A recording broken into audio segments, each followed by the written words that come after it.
Good day, aviation enthusiasts. Welcome to the Aviation Rundown, your clear and steady briefing from the world of flight. This week we're covering major moves in the skies, accidents, network shifts, fuel trends, and policy signals. Let's climb to our cruising altitude and get started.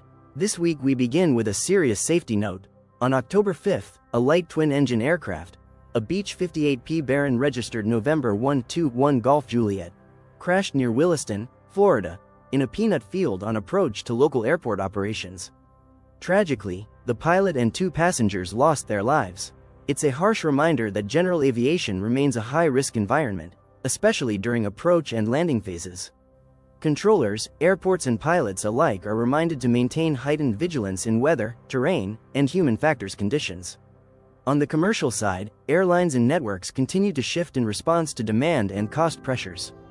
According to the industry's Routes and Networks update, carriers in the week of October 6 showed schedule changes, codeshare adjustments and interline alignments. For example, some U.S. airlines quietly discontinued underperforming city pairs.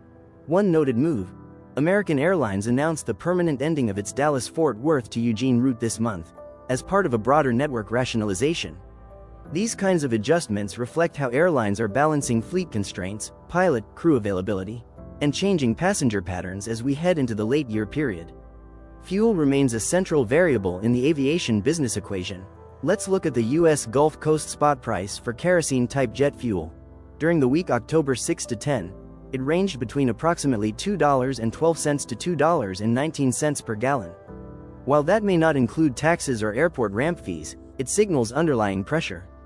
Globally, the International Air Transport Association also flagged concerns that sustainable aviation fuel suppliers are inflating prices under regulatory mandates, calling it price gouging in one region.